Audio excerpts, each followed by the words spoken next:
અને વાત હવે અંબાજીની કરીએ, જ્યાં પાડલિયામાં હુમલાના કેટલાક વધુ એક વિડીયો સામે આવ્યા છે। પોલીસ અને સ્થાનિકો વચ્ચે ઘર્ષણ થયું હતું, જેનો વિડીયો સામે આવ્યો છે। હુમલાના ત્રીજા દિવસે વિસ્તારમાં શાંતિનો માહોલ છવાયો છે।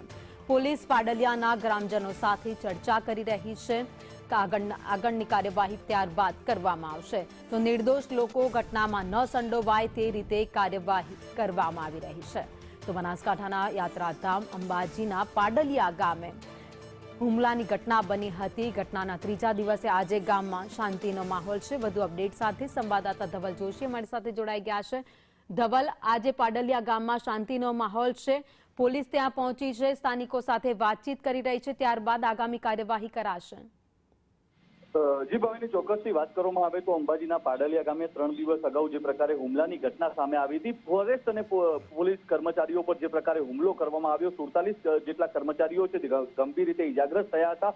તે બાદ ગઈકાલે પોલીસ દ્વારા પોલીસ કોમ્બિંગ કરીને સમગ્ર ઘટનાનું પંચનામું કરવામાં આવ્યું છે। આજે ત્રીજો દિવસ છે, ત્રીજા દિવસે સમગ્ર વિસ્તારમાં શાંતિનો માહોલ છે તે છવાયેલો જોવા મળી રહ્યો છે। મહત્વની વાત છે કે પોલીસ દ્વારા હવે આગળની કાર્યવાહી જે કરવાની છે, રાયોટિંગનો ગુનો દાખલ કરવામાં આવ્યો છે। 500 થી વધુના ટોળા સામે જે પ્રકારે ગુનો દાખલ કરવામાં આવ્યો છે, આગળની કાર્યવાહી માટે પોલીસ છે તે હવે સામાજિક આગેવાનો અને ગામના આગેવાનો સાથે એક બેઠક કરશે અને તે બાદ ચર્ચા વિચારણા બાદ કોઈ નિર્દોષ લોકો આમાં ના સંડોવાય તેની ધ્યાન રાખીને પોલીસ છે તે હવે આગળની કાર્યવાહી કરવાની છે। પરંતુ જે પ્રકારે સમગ્ર ઘટના સર્જાઈ હતી, ઘટના પહેલાનો વિડીયો છે તે વધુ વિડીયો સંદેશ ન્યૂઝ પાસે આવ્યો છે, જેમાં જોઈ શકાય છે સ્પષ્ટપણે કે જે પ્રકારે પોલીસ અને ફોરેસ્ટ વિભાગ જે કાર્યવાહી કરવા ગયું હતું, આ કાર્યવાહી દરમિયાન પોલીસ અને સ્થાનિકો વચ્ચે જે ઘર્ષણ થાય છે ને તે બાદ આ ઘટના થઈ હોવાનું અત્યારે સ્પષ્ટપણે જોઈ શકાય છે। જે પ્રકારે સમગ્ર ઘટના સર્જાઈ હતી, ઘટના બાદ હવે પોલીસ છે તે સ્થાનિકોને અને સામાજિક આગેવાનોને વચ્ચે રાખીને આગળની કાર્યવાહી તે કરશે।